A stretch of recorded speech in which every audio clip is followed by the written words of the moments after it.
أعوذ بالله من الشيطان الرجيم.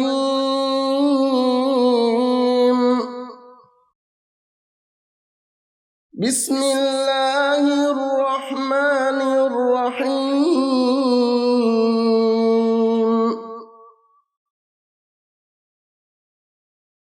ومن يبتغ غير الإسلام دينا فلن يقبل منه وهو في الآخرة من الخاسرين.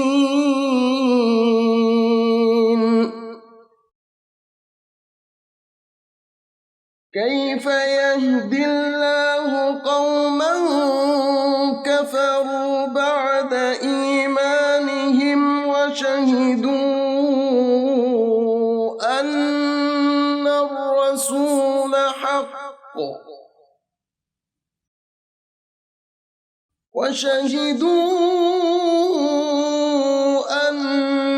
الرسول حق وجاءهم البينات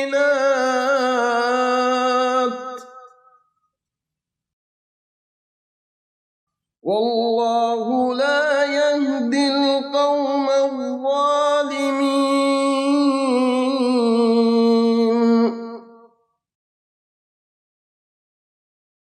أولئك جزاؤهم أن عليهم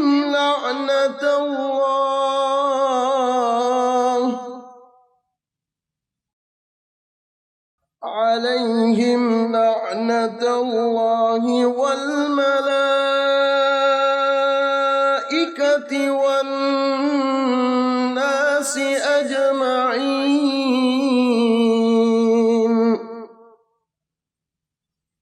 خالدين فيها لا يخفف عنهم العذاب ولا هم ينظرون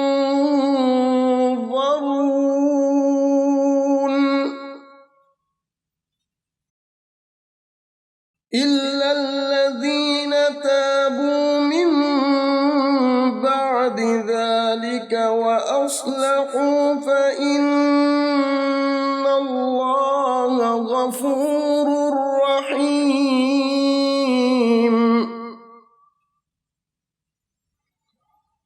إن الذين كفروا بعد إيمانهم ثم ازدادوا كفرا لن تقبل توبتهم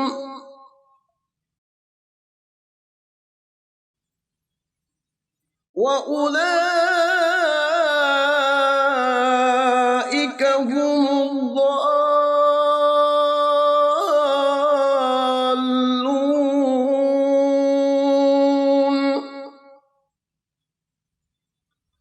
إن الذين كفروا وماتوا وهم كفار فلن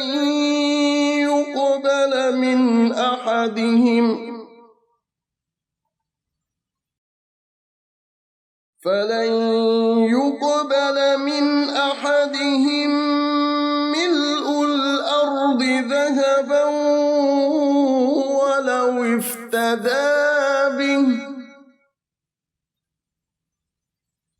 أولئك لهم عذاب أليم وما لهم من ناصرين. صدق الله العظيم.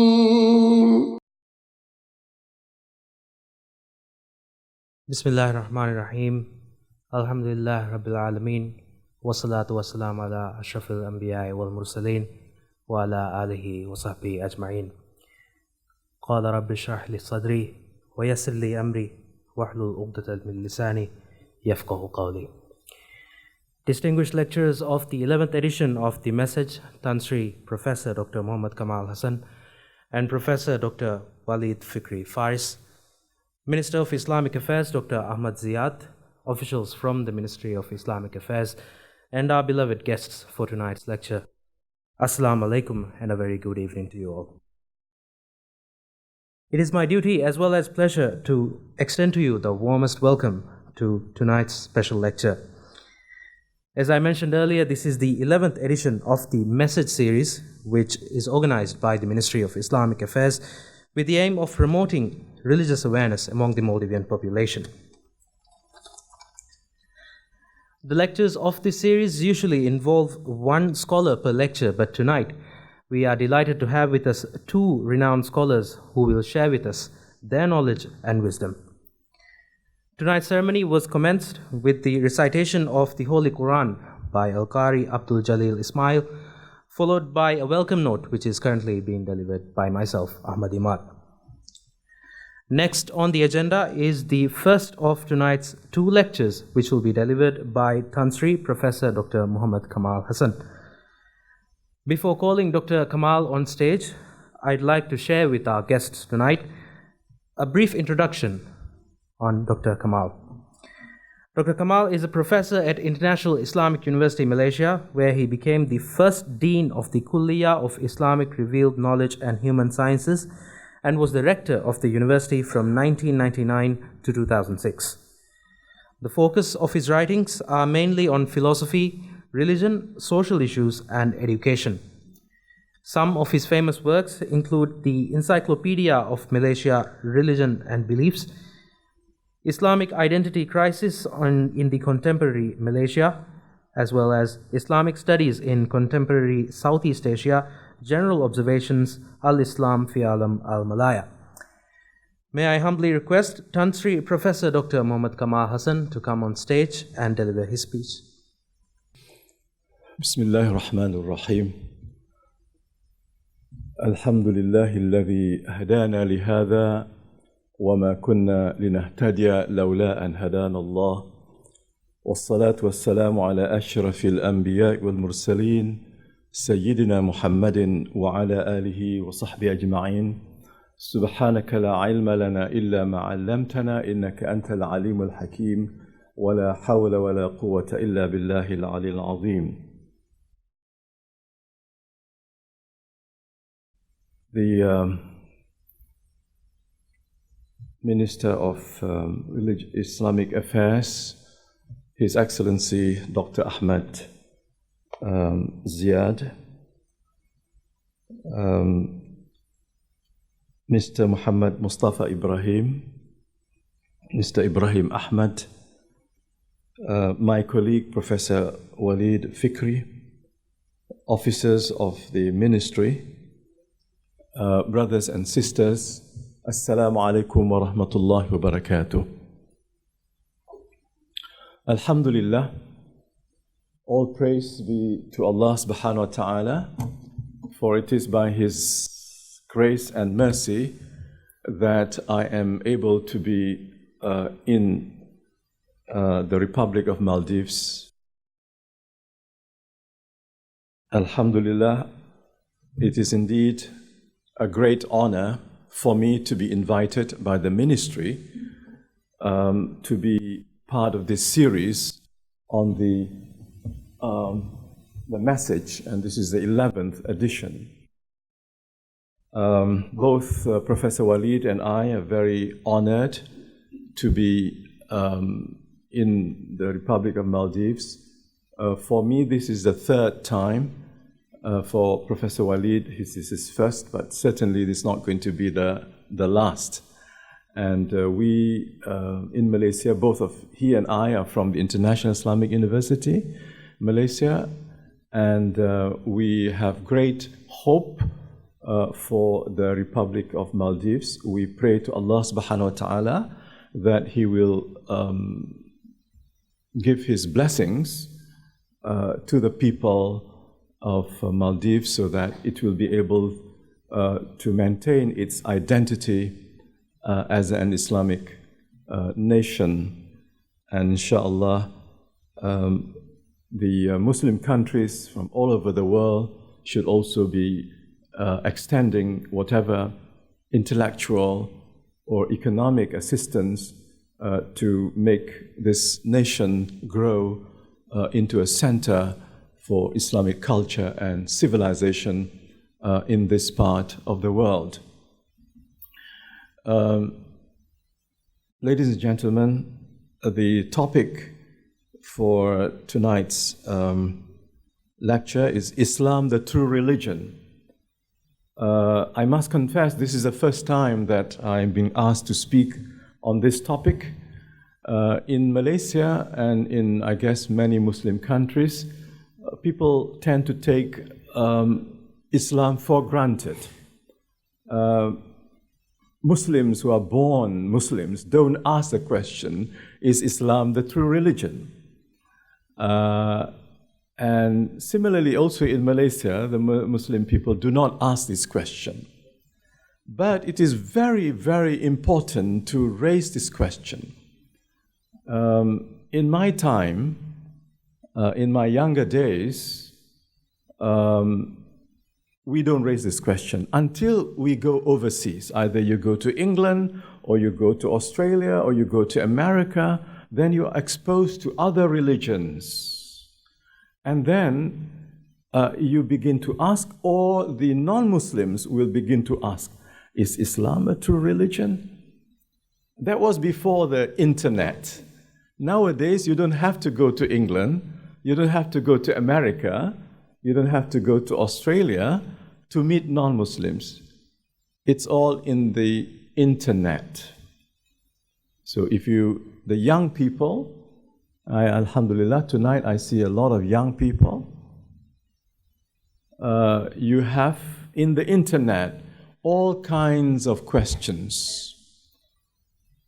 And of course now the popular myth about Islam is that it is a religion of terrorism. And in the internet you have a lot of propaganda against Islam. This is called, in the West, Islamophobia. So you don't have to go to England or America to be asked this question. You open your laptop and you go to all kinds of websites on religion or whatever. There will be so many questions trying to make you think that Islam is not really a true religion. Islam is a religion of terrorists. Islam is a religion of fanatics. Islam is a 7th century religion. And then you begin to doubt. What is the word doubt in your language? Shak. You have shak? Yeah. Then you begin to have shak. And then if you continue that way, then you begin to feel that, yes, what people are saying about Islam, against Islam, may be true. Then your faith begins to shake. And if you are not lucky, you will lose your faith. Okay, so I congratulate the ministry for raising this question. Is Islam the true religion? Now, I will try to give this, my presentation, in about half an hour. Then my good friend, Professor Walid, will take up the rest, and he can, of course, add or subtract whatever I say. All right? Because first, I deal with the subject of the criteria of rationality of true religion and false religion. In other words, we have to use our mind, our aqal. In your language, you have aqal, reason, because it is a reason that is going to help us to understand what is true religion and what is false religion. We have to use the aqal. if we are talking about people in general. All right, so we have to start with the aqal first. If we are talking to non-Muslims, a non-Muslim will come and say, Islam is Islam a true religion? What is the difference between Islam and Buddhism, Hinduism, Confucianism, Taoism, Christianity, Judaism? Which one is the true religion? We cannot say, okay, the Quran says so and so, because they don't believe in the Quran. So we have to start first with reason. All right, so I put the first criteria of rationality, or the most appealing to human reason. What are the criteria? How are we going to know whether a religion is true or not? And I submit these 8 questions will have to be answered by reason. All right? Number 1, what is the nature of God, or object of worship, or object of veneration, or faith? I say, why object of worship? Because some religions, let's say Buddhism, doesn't talk about God.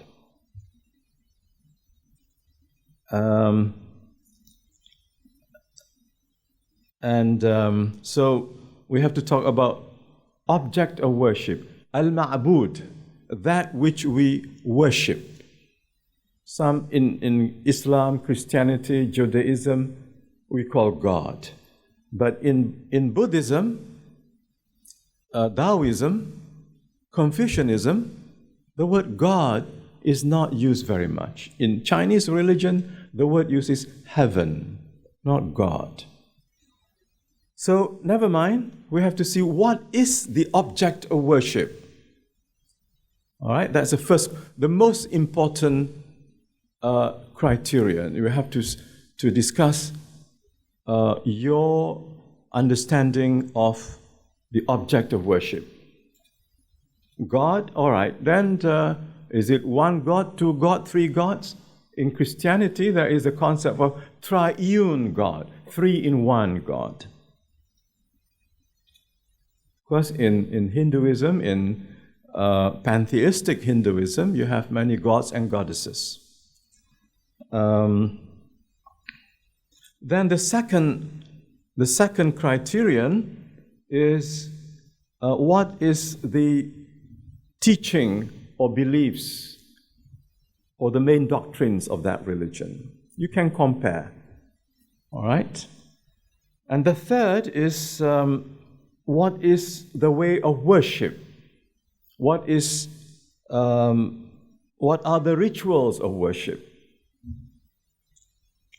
And how is this object of worship being venerated?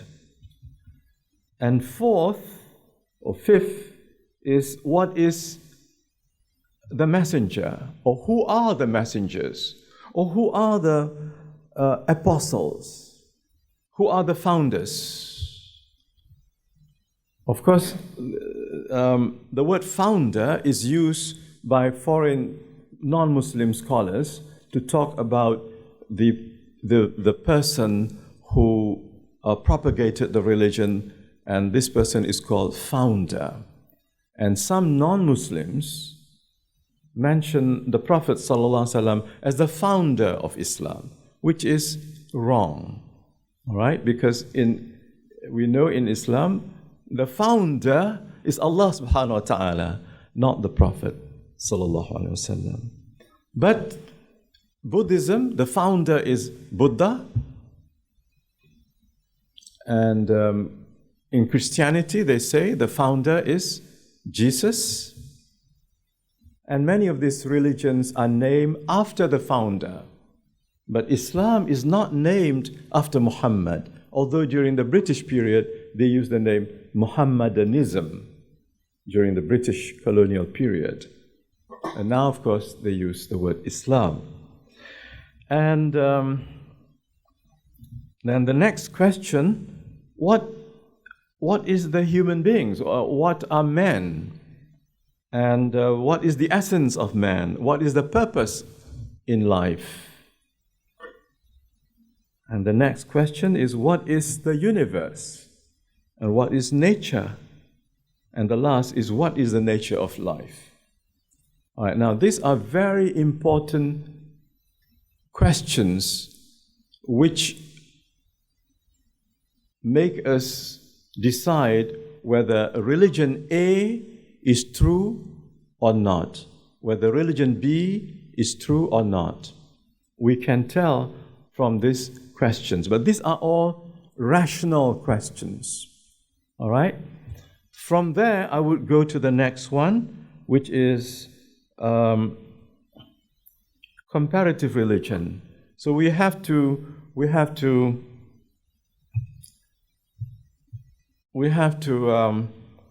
compare the religions. All right, we have to compare Islam, Christianity, Judaism, and other religions. That's a very big subject. And third, then we go to, for Muslims, what the Quran says about Islam and about other religions. And fourth, for the Muslims, the importance of the authenticity of the Quran. How the Quran is preserved from the very beginning until today so that it is authentic. And can other scriptures be compared to the Quran to this degree of authenticity? So these are very, very important questions, and I do not have the time to go into each one of them. If I were to take discussing each one of them, then this will go on until very late in the evening. We don't have time for that. And I would like, inshallah, if we have time, if the chairman allows, to have some questions from the audience afterwards. So please feel free to ask questions and also to raise critical questions. As a professor, I teach my students to raise critical questions, not just to agree with me, but to also disagree, provided you can give good reasons. So I hope to hear questions from the floor after this, from sisters or brothers, so that I will be able to respond. Is that okay? Is that all right? Is that okay? What is the word okay in your language? Is okay? Okay, all right, okay, fine. And tell me when you are going to sleep. If you are about to sleep, you can you raise your hand, say, I'm about to sleep, so please finish off quickly. Okay, thank you very much. Shukriyat.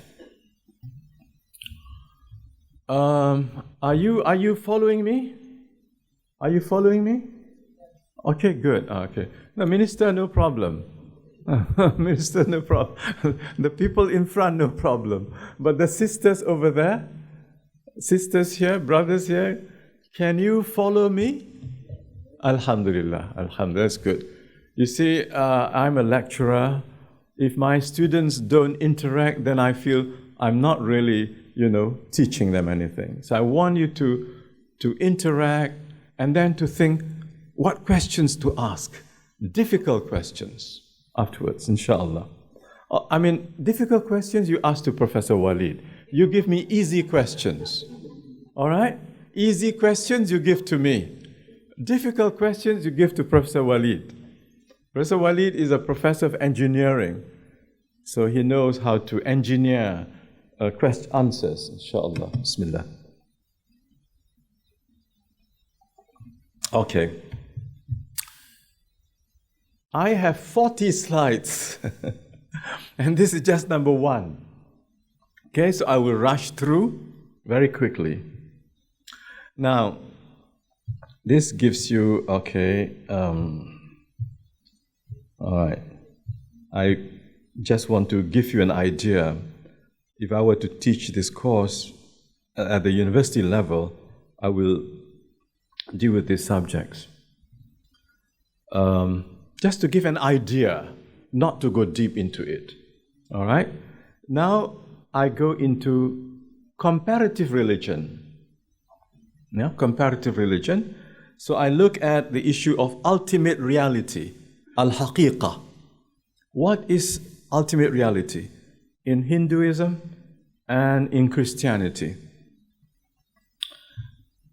What is the physical world in Hindu pantheism or Hindu theism or in Christianity? What is human nature? Hinduism, Buddhism, Gnosticism? And the human condition in Hinduism, Buddhism, depends a lot on the concept of karma and reincarnation. Okay? And for Christianity, the idea of human beings have fallen into a state of alienation from God because of the original sin. Just give you an idea, a little bit of that. I want to encourage you to ask questions later on. The meaning of salvation in Buddhism, in Hinduism, in Christianity, in Judaism, in Islam, and how to get this salvation in Islam and so on. Then, all right. Now, another one about religion. This is taken from Religion Facts, the internet, of course. And the subject is history, adherence, God's meaning, afterlife practices, text. Again, I go very fast. This is comparative religion. مقارنة الأديان. أليس كذلك? Okay, so مقارنة الأديان. You can see the essence from each religion. In Chinese religion, Confucianism, Taoism, Hinduism, and Islam. But this is not written by a Muslim. This is taken from Religion Facts. But see, based on the teachings on this side, Prophet Muhammad ﷺ founded in 622 CE in Mecca. So this is according to the non-Muslim, founded. This is erroneous, this is wrong. Because Muhammad ﷺ did not found the religion. But you see, the non-Muslim writes this way. Okay? Sikhism. We have quite a big number of Sikhs in Malaysia. And my student has written a PhD thesis on Sikh religion in Malaysia. Christianity you can divide into so many sects, but the big ones are Protestantism and Catholicism. Among the Protestants you have subsects, and then you have the Orthodox, you have a variety of Christian sects. Then then I come to the proof of the preservation of the Quran.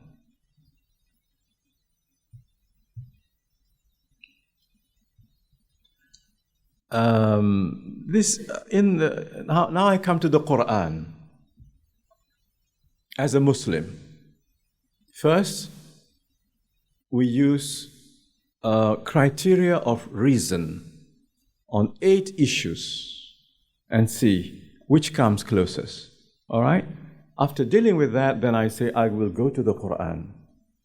So from reason, I go to the Quran. But if I am talking with my children, maybe I will start with the Quran first, because they already have the Iman. But with non-Muslims, I cannot start with the Quran first. Because I want to put, okay, where's your Bible? Where's your scripture? Where's the Quran? Let us examine all these books with human reason. What comes closest to reason, or what is more logical, then that is what we think is right. Is God 1, 2, 3, 1 million? Which is right, 1 or 3 or 1 million? So again, reason. What is the nature of the messenger? Is he half God, half man? Like Jesus is God, but he's also human. Is God made flesh? So you have a human part and then a divine part. Is this more reasonable? And then you have, of course, the Prophet ﷺ, who is human and did not claim to have any divinity. So this can be discussed with reason. But now I'm coming to, then I go to comparative religion, and now I'm coming to the book. You have your book, I have my book.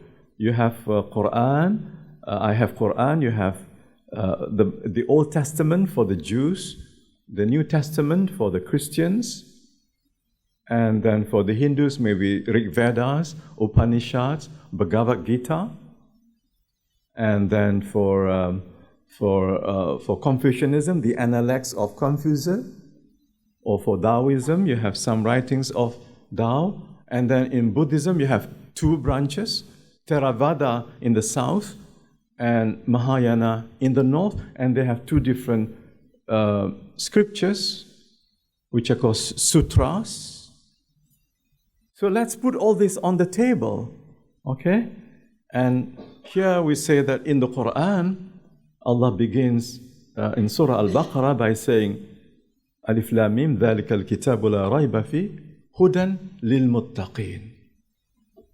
So this is a book in which there is no doubt, and it is a guidance for people who are going to have this piety of God. Because there are many other verses of the Quran. I'm just giving you one. Okay? I'm also conscious of the time. I do not want to take the time of my colleague, Professor Walid. He is also preparing to answer all the difficult questions coming from you afterwards. This is what ذلك الكتاب لا ريب فيه هدى للمتقين صدق الله العظيم. Then I come to the verses of the Quran. All right? So now I come to the verses of the Quran. And alhamdulillah, Al-Qari just now began with also a verse from the Quran. And here we give the ayats which tell the Muslim and also the non-Muslim that true religion in the sight of Allah subhanahu wa ta'ala is al-Islam. Okay? So I just go very quickly. And then أَفَغَيْرَ دِينِ اللَّهِ يَبْغُونَ وَلَهُ أَسْلَمَ مَنْ فِي السَّمَاوَاتِ وَالْأَرْضِ طَوْعًا وَكَرْهًا وَإِلَيْهِ يُرْجَعُونَ. Are they looking for religion other than the deen of Allah, knowing well that everything in the heavens and in the earth, willingly or unwillingly, has submitted to Him? And وَمَنْ يَبْتَغِ غَيْرَ الْإِسْلَامِ دِينًا فَلَنْ يُقْبَلَ مِنْهُ وَهُوَ فِي الْآخِرَةِ مِنَ الْخَاسِرِينَ. And هو الذي أرسل رسوله بالهدى ودين الحق. Here is the word, religion of truth. So we asked earlier, is Islam a true religion? Now the Quran says that He is the one who has sent His messenger with the guidance and the religion of truth. Deen al-Haq. And the purpose is لِيُظْهِرَهُ عَلَى الدِّينِ كُلِّهِ, so that Allah will make this religion prevail over other religions. وَلَوْ كَرِهَ الْمُشْرِكُونَ, even though the mushrikuns, the polytheists, do not agree with this or are averse to it.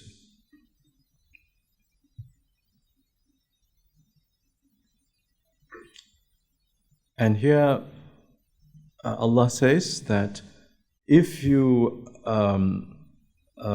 have your own inventions about God, which is not true, that is a form of injustice.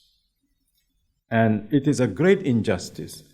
وَمَنْ أَظْلَمُ مِمَّنِ افْتَرَى عَلَى اللَّهِ الْكَذِبِ وَهُوَ يُدْعَى إِلَى الْإِسْلَامِ وَاللَّهُ لَا يَهْدِي الْقَوْمَ الظَّالِمِينَ.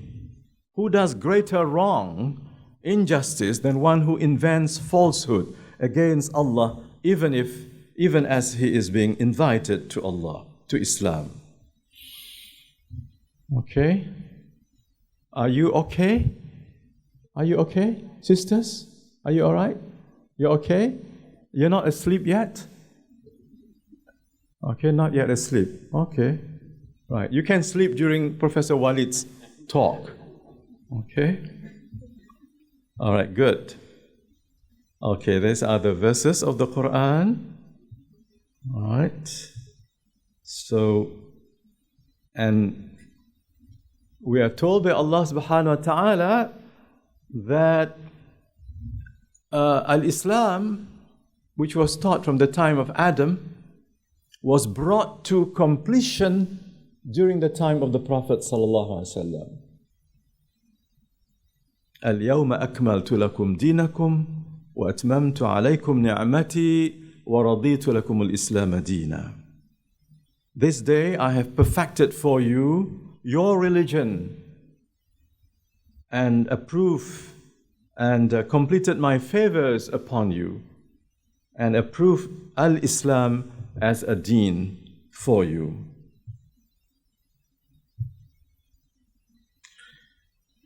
Another verse from the Quran is Allah subhanahu wa ta'ala used the word basair, and this is translated as enlightenment. This Quran is enlightenment. Basair linnas wa hudan wa rahmah liqawmin yuqinun.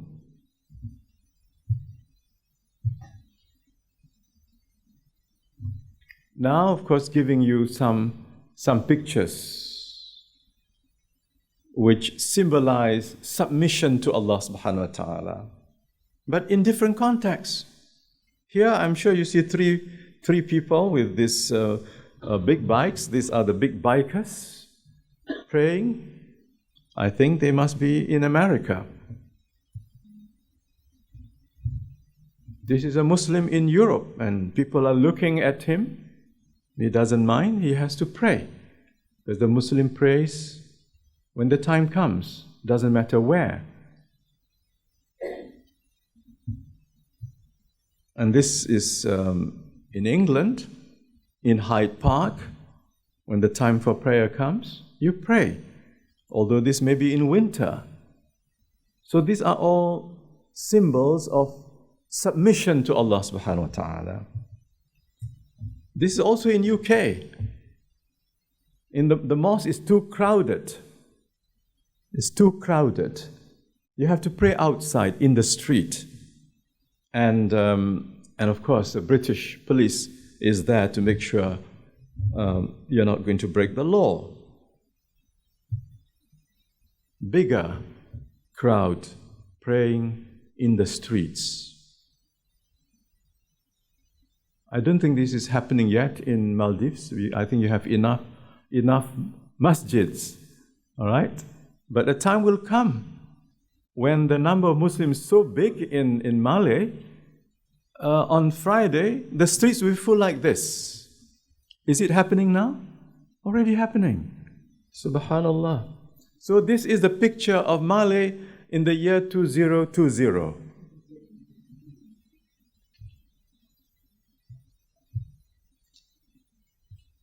In Europe, not enough place for Muslims to pray. Of course, this is the final destination. So thank you very much. Assalamu alaikum wa rahmatullahi wa barakatuh. I once again, I would like to hear questions from my children. Now I call you my children. Those in front are my brothers, but behind, my children. All right? So I want to hear questions from you. You cannot leave this room without giving me 20 questions. You cannot go home tonight. Okay? But simple questions. The difficult ones you give to Professor Walid. Okay? All right. So I really look forward to questions from you. And also from my brothers, I think, some elder brothers I can see here. So please take this opportunity to raise questions. Remember that both Professor Walid and I, we are university lecturers. So half the time we entertain questions from students. And we ask them to ask any kind of question related to the subject. Difficult questions. Because if you don't ask now, and you don't get the answers, when you go to the computer, the internet, and you will get all kinds of doubts about Islam, about the Prophet ﷺ, about the Quran. And now, of course, Orientalists tried to demolish the Quran 100 years ago, and they have failed. Still they are doing it, and now they're using Muslims to destroy the Quran. And also they have tried to destroy Hadith and Sunnah. And now they're using Muslims also to undermine the Sunnah and the Hadith. So don't feel that everything is taken for granted, because the great challenge is not in UK, US, Europe, Australia. The great challenge is in cyberspace, the internet. You don't have to go anywhere, even in Malé or Bandos Island or any of these islands, where you have the internet, you have the challenge. And now there are many questions being raised to undermine the authenticity of the Quran, the authenticity of the Hadith, and also to make Muslims doubt that Islam is the true religion. Okay, I will stop there. I want to thank once again His Excellency, the Minister for Islamic Affairs, for inviting us here. I wish we had more time, but as I said, hopefully we will, inshallah, in the future will come.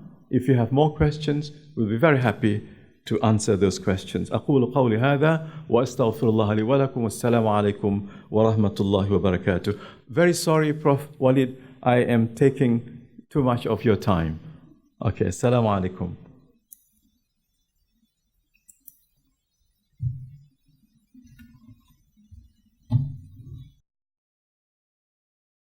Thank you, Professor Kamal, for the words you've shared with us. I'm sure we all have benefited deeply from your wisdom and insight. Next on the agenda is the second lecture of the night. This will be delivered by Professor Dr. Walid Fikri Faris. Professor Walid is the Director for Center of Islamic World Affairs in International Islamic University, Malaysia. He is also a professor in mechanical engineering in the same university. He is an active researcher in engineering as well as Islamic affairs, publishing 10 books and more than 150 papers. And he has also been a visiting scholar to the United States, France, Saudi Arabia, and other countries. He is a well-known trainer in the areas of dawah, management, and engineering. May I call upon Professor Dr. Walid Fikri Faris to deliver his speech. Professor Dr. Walid Fikri Faris. بسم الله الرحمن الرحيم الحمد لله رب العالمين والصلاة والسلام على أشرف المرسلين سيدنا مولانا نبينا محمد وعلى آله وصحبه ومن دعا بدعوته إلى يوم الدين أما بعد. His Excellency Minister of Islamic Affairs Dr. Ahmed Ziad, Deputy Ministers Mr. Mustafa, Mr. Ibrahim, and my mentor and my big sheikh Tansri, Professor Dr. Kamal Hassan, and all our colleagues here, brothers and sisters. Inshallah, I will not take much time because I know time is getting a bit late, but I will approach the same subject from a different approach. So when Allah subhanahu wa ta'ala revealed Quran to the Prophet sallallahu alaihi wasallam, the Quran has actually two sides. One side, the Quran was addressing the non-believers, and one side addressing the believers. So the part which is addressing the believers is for us, just. The other part which is addressing the non-believer was very simple, straightforward, and logical at the same time. So very basic questions actually were raised by many people. The fundamental question all of us will ask ourselves: why are you here? Why we are in this world? What we are doing in this world? And why were you created? Why you were born? For what? And what is the goal of life? What I am going to do? Religion answer these questions. All religions trying to answer these questions in a different way. But when Islam came to it, we will see how different it is. I'm just quoting here two very well-known Western scholars. This is about secularism, actually, because it has been promoted to our countries, to the Muslim countries, where it has no value anymore in the Western, in the Western thought. In 1960s, a very famous writer, his name is Wright Mills, he said that the meaning of this quote, you can read the quote, but the meaning of this quote is there is no place for religion anymore. And the future, religion will be only a personal issue between you and whoever you believe in, and nothing more. It has no existence. In 2000, Peter Berger, he has also a very interesting book on the development, the intellectual development in the Western world. This is how many years? 40 years. 40 years after this guy. He said, the world today, with some exceptions, is as fearlessly religious as it ever was. And in some places even more so than ever. This means that the whole body of literature by historians, social scientists, loosely labeled modernization is mistaken. So the failure of secularism in the West is a big time now, and everybody discuss what we should do with. At the same time, unfortunately, some Muslims are importing this idea in the Muslim world, talking about that there is no place for religion and other things. This is the questions that we are raising, and where I'm coming from, where I'm going. So these questions will determine where my direction in this world. These questions will determine where is my direction in this world. Anybody who study religion in general, even the people who does not believe in religion, they say that religion gives three main issues, very important issues. Number one, sense of meaning and purpose. You have a meaning for your life, otherwise there is no meaning for your life. And then social cohesion. The community is clear. The community can be together under certain rules and regulations. And also social regulation and protection. So even the people who does not believe in religion, they believe that religion is important, And of course, we believe that religion is important because Allah subhanahu wa ta'ala told us this is the way to the hereafter, this is the way to reach His pleasure. But what I am saying here, that everybody agrees that religion is important, but with different views, When Quran talks about different religions, He did not mention religions in details. Actually, Quran in details mentioned only Judaism and Christianity, people of the book, Ahlul Kitab, and also He pointed out to the non-Muslims, the mushrikeen, the people at the time of the Prophet sallallahu alaihi wasallam. If we look at all the religions before Islam, we can classify them into these four categories, without mentioning the name of the religion. Some religion are ethnic, means a certain people are holding this religion, and this religion is not growing, because you need to be from this group to be in this religion. So some religions are like this. Ethnic groups, based on ethnic groups. Some religion is actually talking about seclusion. Leave the world, you stay away, you try to think and reflect, and you connect with God, but nothing to do with the society, nothing to do with the worldly affairs. Other religion talking about form but no spirit. People are very strict, and this Quran talked about the people who are very strict about the rules, but actually they are cheating. They are using the rules to cheat. And he gave example from the people of the book on this issue, that claim to be this day is a day of rest, so you don't catch fish on this day, but you prepare to catch fish the day before, and then you catch the fish in the same day of day of rest.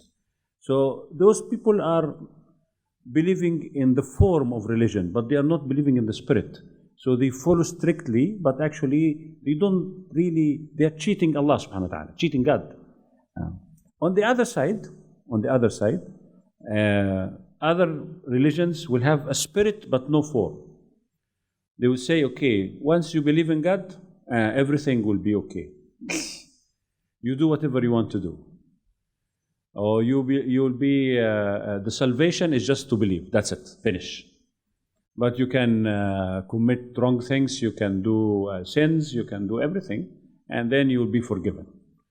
But Islam, when we look at Islam, Islam came as the last and the middle way religion. Islam balanced between form and spirit.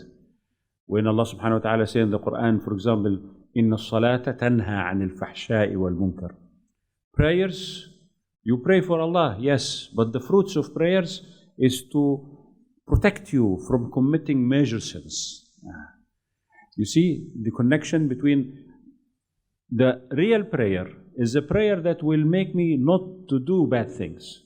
But if I pray and continue doing bad things, so there is a problem with my prayers. Now I'm cheating Allah subhanahu wa ta'ala. I'm just praying and nothing is happening. There are a few issues raised by many people, especially about Islam in the past few years. And I'm actually addressing the youth because I've been in the youth movement for a while when I was younger than this, and then I'm still also helping youth to many issues. So few things that people are raising against Islam in general. Number one is the relation between Islam and science. And another one is Islam and also freedom, and Islam and women, and Islam and sex as well.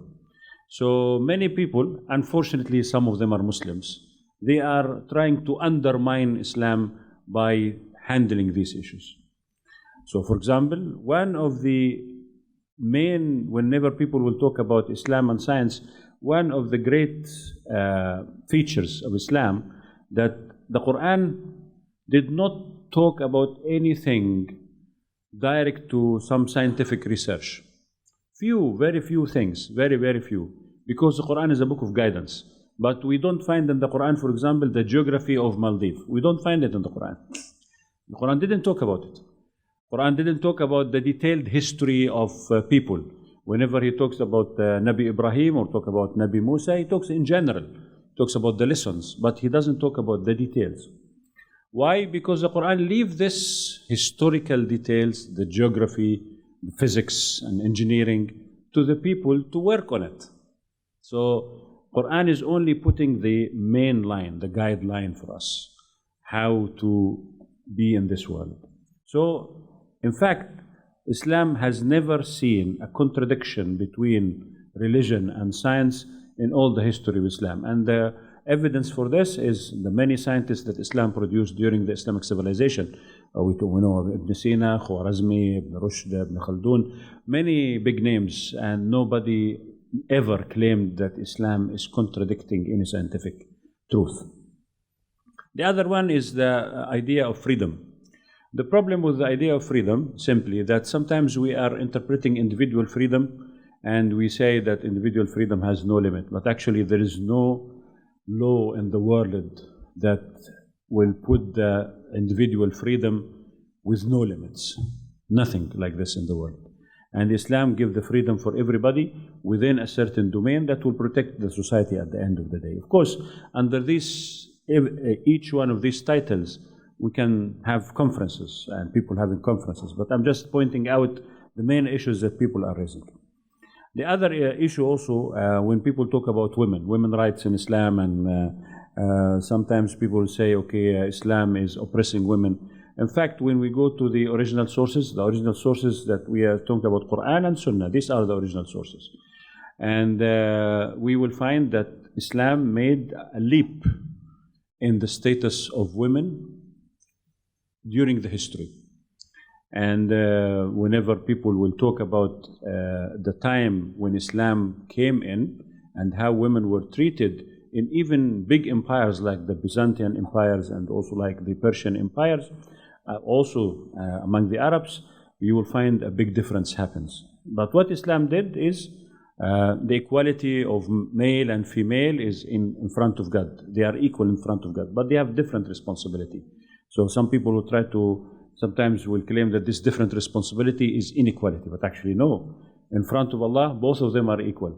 I will not control the relation between my wife and Allah, and she cannot control the relation between myself and Allah subhanahu wa ta'ala. She's responsible for what she is doing in front of Allah, and I am responsible for whatever I am doing in front of Allah. And both of us will be judged individually. Nobody will be judged on behalf of other. Also, one of the issues that among many of the young people is the issue of religion or Islam and sex. And people are promoting many abnormal things and talking about, now people are questioning even marriage and questioning many other things.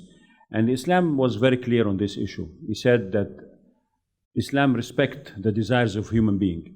The desire to eat, the desire to drink, the desire to have a wife or a husband, all of these are respected desires and need to be regulated, need to be in the proper line. It cannot be just open like this without control. Otherwise, the society will be upside down. And I remember one case when one person came to the Prophet ﷺ, a young person came to the Prophet ﷺ. This is a very famous hadith. And he said, "O Prophet of Allah, allow me to commit adultery, to commit zina." And then the companions were outraged. They were, this guy is crazy. He's asking the Prophet to allow him to do this. And the Prophet ﷺ told him, "Leave him, I need to talk to him." And then he let him sit down and he asked him, "Do you like this act to be done to your mother?" He said, "No." "Do you like this act to be done to your sister?" He said, "No." "Do you like this act to be done to your aunt?" He said, "No." "Do you like this act to be done to your daughter?" He said, "No." He said, "All the other people are like you. They don't like this act to be done to their mothers, sisters, daughters, wives." And it was solved, finished. Very simple discussion, very logical discussion, straightforward. It's also important to understand that the Prophet ﷺ is very clear on whenever people even talk about doubting things. And the issue of doubting, even some ideas about doubt coming to your mind, is not a problem. One of the companions came to the Prophet ﷺ and he said, "O Prophet of Allah, I sometimes feel something in my heart." He did not specify. And then the Prophet asked him, and he said, "Doubts about Allah subhanahu wa ta'ala." And the Prophet comforted him and he told him, "There's no problem. This is how Iman is. From time to time you will have some doubts coming in, but you need to resolve it. You need to resolve it." So having doubts is not the big issue, but actually not resolving the doubts is the big issue. Human beings will have this one because the levels is different. The levels is different. When we talk about the issue of the way to Allah subhanahu wa ta'ala, I will, of course, we have a lot of things here, but I will just point out two main ideas. One of the major things in Islam is a whole package. Islam is a whole package. I cannot pick and choose. when the Prophet ﷺ said, "Bunya al-Islamu ala khams." So we have 5 pillars of Islam: testimony, prayers, zakah, fasting, sawm, and hajj. 5. I cannot say, okay, I will make hajj, but I will not pray. And this doesn't work. Doesn't work. Or I will fast, but I will not go to hajj even if I'm capable of going to hajj. It doesn't work. More important even, that even with the 5 pillars, there is an ethical part that we have to do. There's a very beautiful hadith. I think many of us memorize this hadith. We used to have it maybe in primary schools or something like this. When the Prophet ﷺ asked the companions, he said, who is the bankrupt? أَتَدْرُونَ مَنِ الْمُفْلِسِ? Who is the bankrupt? And they said the bankrupt person is the one who doesn't have money. And he said no. So you see how the Prophet ﷺ changed the mindset of people. The issue of money is not the important thing. There's more important issues. And he said, the one who is bankrupt, the one who will come on the day of judgment, having prayers, fasting, sawm, zakah, hajj, but he cheated this person, he stole things from this person, he insulted this person, and he have beaten this person. So all of those people will come on the day of judgment and they will take from his good deeds to compensate. And if his good deeds finished, Allah subhanahu wa ta'ala will take from their bad deeds and put on him. And he will be sent to hellfire. This hadith is actually very, when I usually read this hadith, I'm scared myself. I'm scared because we are talking about a person who is praying, fasting, doing everything. But he's going to hellfire because he's not good ethically. He's a cheater. He's a person who does not insulting others. He's a person who is beating others illegally. So it's a whole package. Islam is a whole package. Ethics, pillars, everything need to go hand in hand. And then we can be saved. And all of this is very important because this is at the end of the day is what we recite every day in the Surah Al-Fatiha, اهدنا الصراط المستقيم. This is the Sirat Mustaqim. And it's interesting that Allah subhanahu wa ta'ala asking us Muslims to recite this surah 17 times a day. We are reciting this surah. And this surah to remind us of what? Remind us where are we from, where are we going, and what we need to do. This simple surah is doing all of this in a very simple dose every day. But you just need some reflection and some issues to be looked at on it. Whenever we say, I will go beyond the issue of Islam is a true religion or not, because actually the discussion by Professor Kamal Hassan and the introduction I made, for any rational person, Islam is the religion, is not the truth, is the religion. And in English, when we say Islam, the religion, means there is no other religion. Because it is the only way that have a balance for individual life and also society. It's the only way that will have a balance between spirit and your desires and needs. It's the only way that will have a balance within your family even. It's the only way that will make the structure of the society a kind of a very strong structure. And there's no other religion similar to Islam in all of these balances together. So for any rational person, Islam is the religion. But what comes next for us as Muslims, because we are addressing Muslims here, is what is my role now? What I need to do? It's disheartening many times that you have young people coming to ask you, we have read this article undermining Quran or undermining Sunnah or undermining the Prophet sallallahu alaihi wasallam, and we don't know how to answer, or we are not really sure whether we know the truth or not. And I asked many of my students, sometimes even engineering students, I asked them, how many of you have read the seerah of the Prophet sallallahu alaihi wasallam? And unfortunately, I ask this question every semester, and the answer is always 2 or 3 people. So the problem is, we claim to be Muslim, but we are not reading anything. We claim to love the Prophet sallallahu alaihi wasallam, and we are not reading his story. Now, if I pick up anybody to ask him about famous football players or a celebrity, and I will ask him or her when this guy or where this guy was born, immediately they will tell you when he was born. And what he's doing, immediately they will tell you what he's doing. How many goals he has scored last football match, they will tell you immediately. But sometimes you ask people, okay, how long the Prophet ﷺ lived? Nobody able to answer. And when the duration, what was the duration of revelation for the Prophet ﷺ?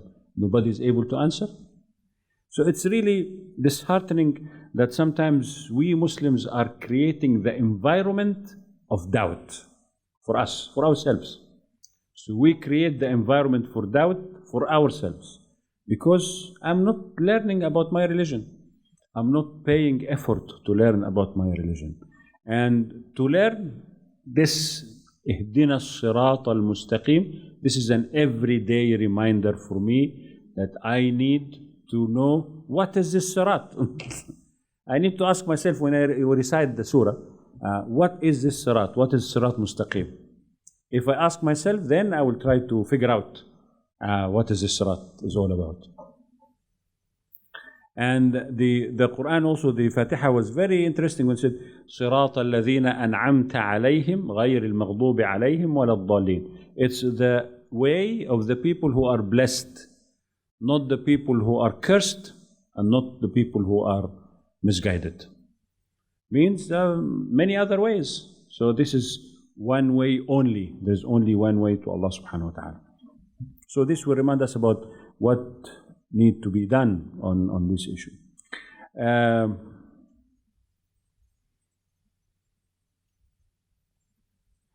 Whenever we talk about guidance, sometimes also one of the main doubts that some of the young people come to you, and even sometimes older people will come to you and say, you ask him why you are doing these sins or these things. And he will reply, because Allah subhanahu wa ta'ala wants me to do it. I said, who told you that Allah wants you to do it? He said, if he want to protect me, he will say, he will protect me. But he leave it to me. And I said, if you have a certificate from Allah subhanahu wa ta'ala that He allows you to do these sins, then you can say that He allows you to do these sins. So this is the issue of guidance. And we have 2 levels. The scholar used to say we have 2 levels of guidance. One level is the inner guidance, which is the intellectual part, the ability to think and come to conclusions. So you need to use your brain. I usually joke with many of the young people when we talk. I say that Allah subhanahu wa ta'ala created something here. We need to make use of it. Otherwise, it will be spoiled after a while. So it's like any other muscle. You need to make use of it, otherwise it has no use. So Allah created this brain. I need to think about what I'm going to do, why I'm going to do, and what is my goals in my life, and all of this. And there is an outer guidance. This outer guidance are the prophets. And for our case, Prophet Muhammad sallallahu alaihi wasallam. And we have also the companion, whatever the companion has guided us, and all the stories of the people related to Islam and other things. And also we have our mentors even, not only the companions, we have also our mentors. And we had a quick discussion in the past few days and before even about the main people in Maldives. So a lot of them were very well-known scholars who has contributed a lot to the Muslim community in this in this country. So these are also guides for many people.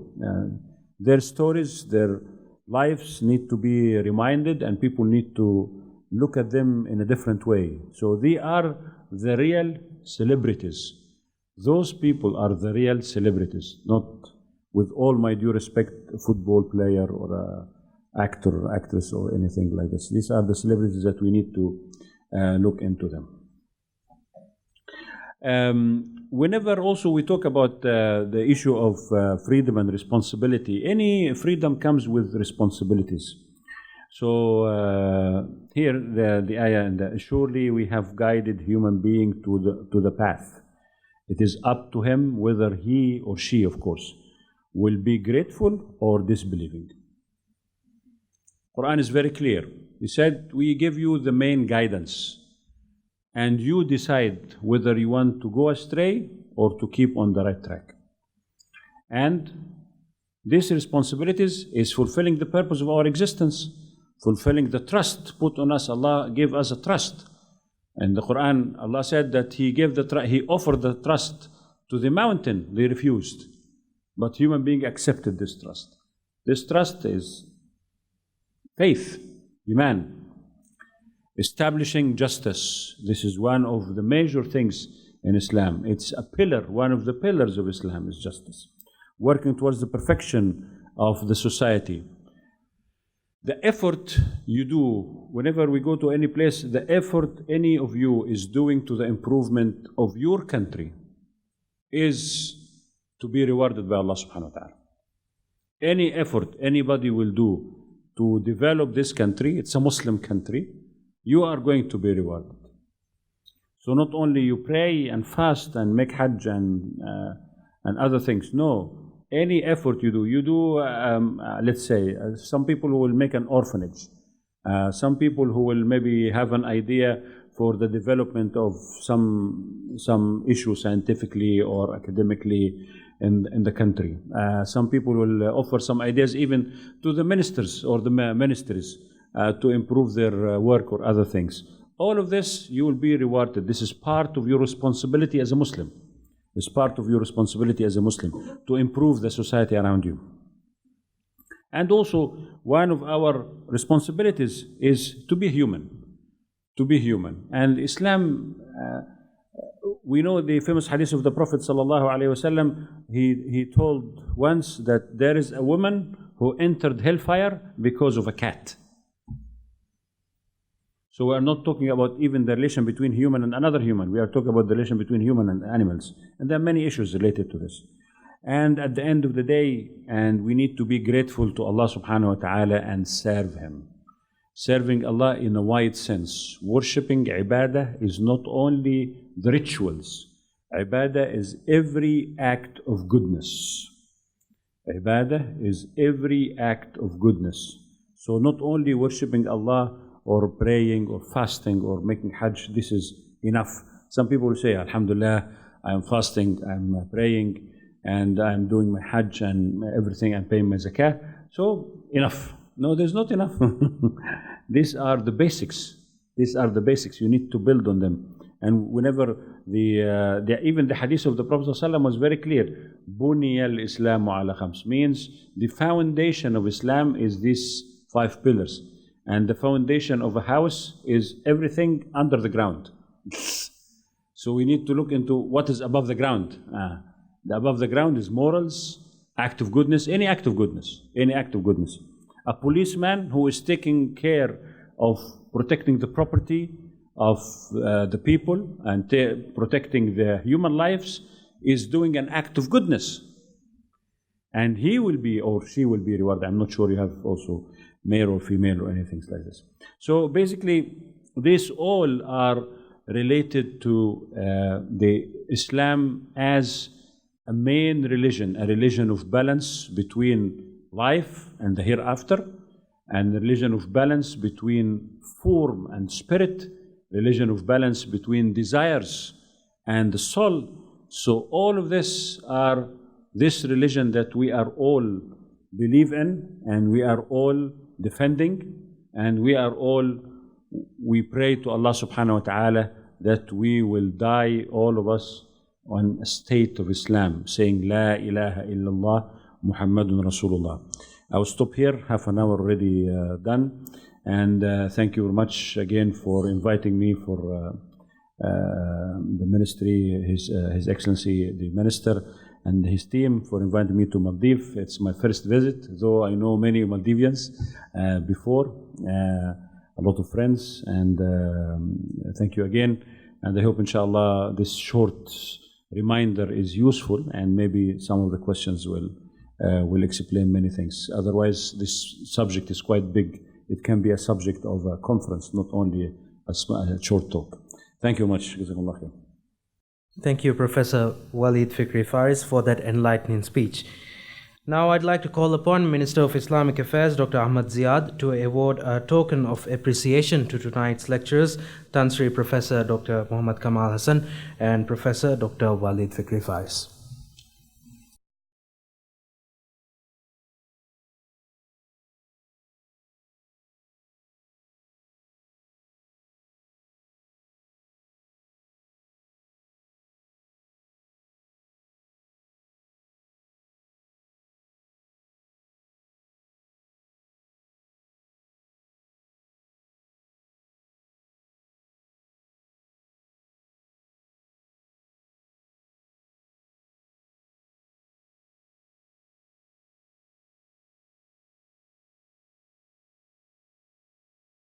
Thank you, Islamic Minister Dr. Ziad.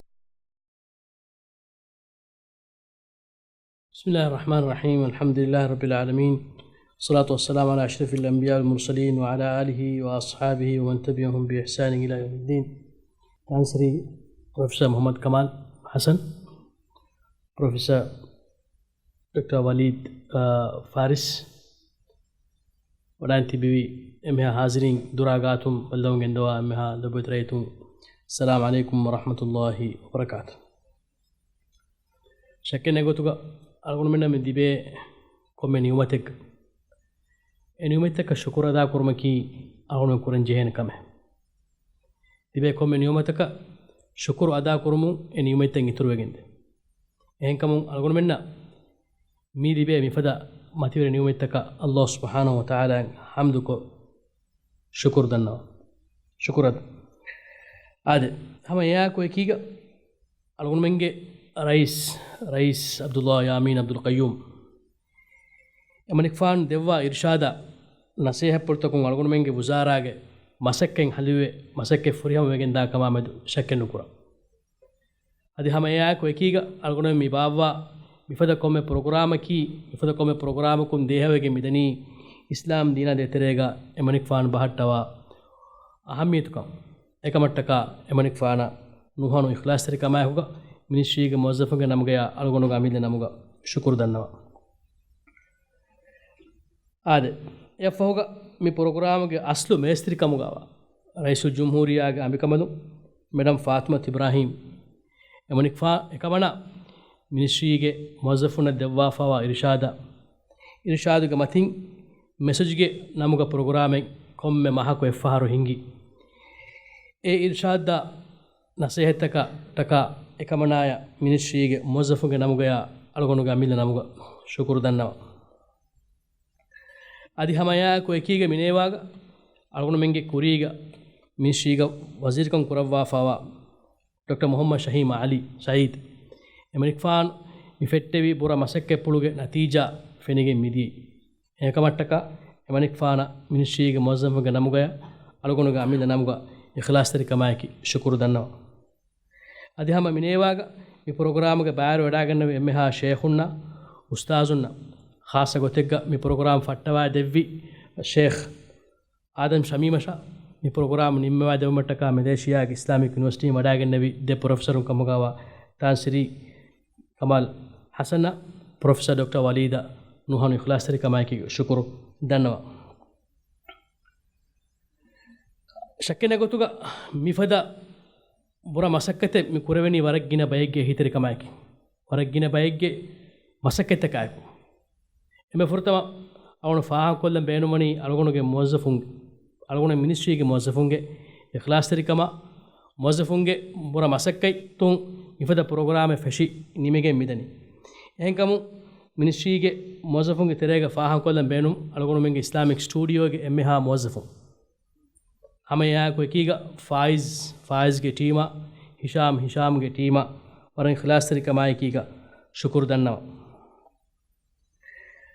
ade sun travel wata sun group ki algonu mi program wargina ehi tar kame forko dewa fa farate ekamattaka sun group ge chairman honorable al-fadil ahmad shia muhammad waran ikhlas tari kamai kiga shukur dannawa haw minewaga awnu faha kollan beenu jen hota hih mibefulun algonu mena behettevi gaakama ekweri kamattaka warabboda shukur dannawa ade polihun MNDF mide mosasai ki algonu menge mi program fernin suren January 2015 feshigen December 2015 miedu miyogota hamayak algonu menna waran ehiterikam for ko devi de mosasa ekamattaka de mosasa ge verinna khasagotega fuluhunge veriya CP asha defense minister asha adi ministry ge meha mozafunna shukuru ada kuram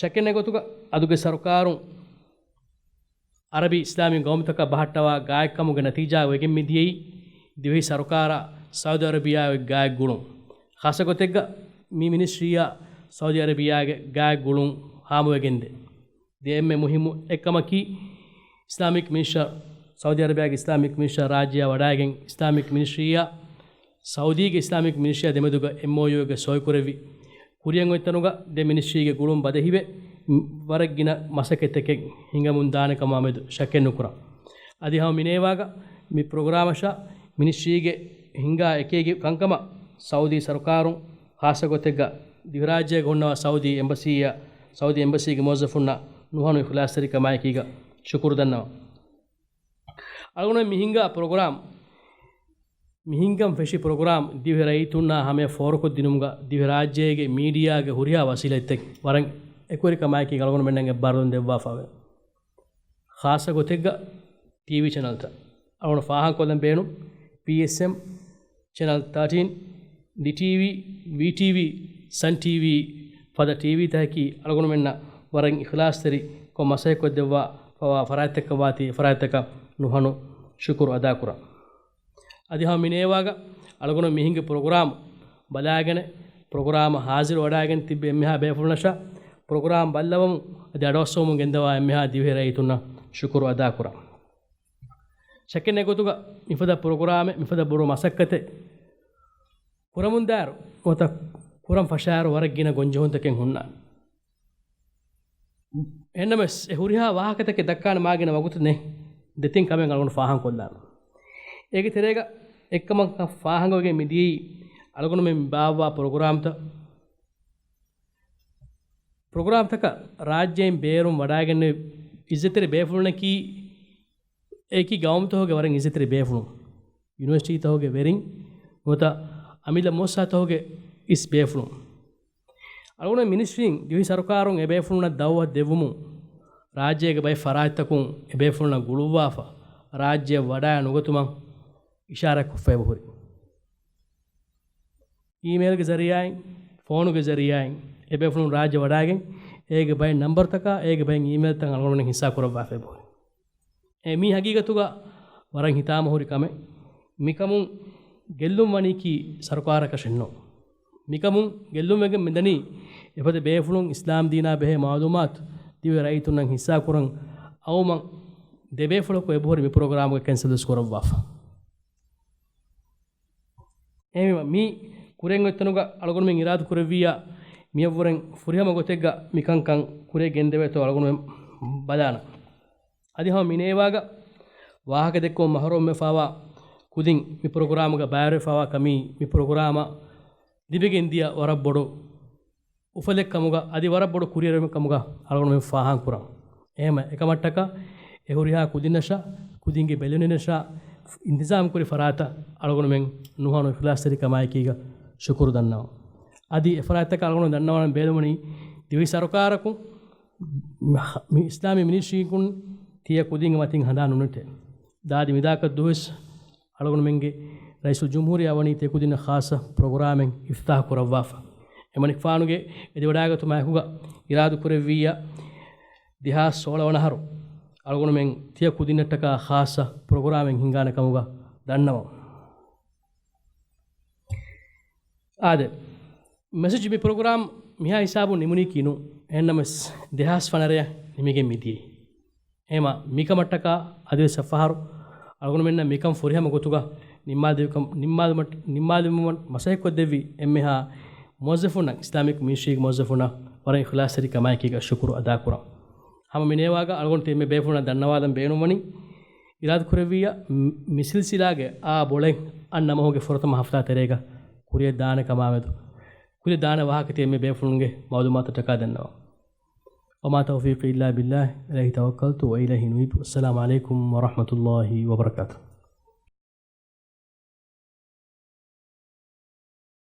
That concludes proceedings for tonight's special lecture. Once again, I'd like to thank Tantri Professor Dr. Muhammad Kamal Hassan and Professor Dr. Walid Fikri Faris for the wisdom and insight shared with us. Your words are valued highly, and we will always seek to pay heed to what we learn from our religious scholars.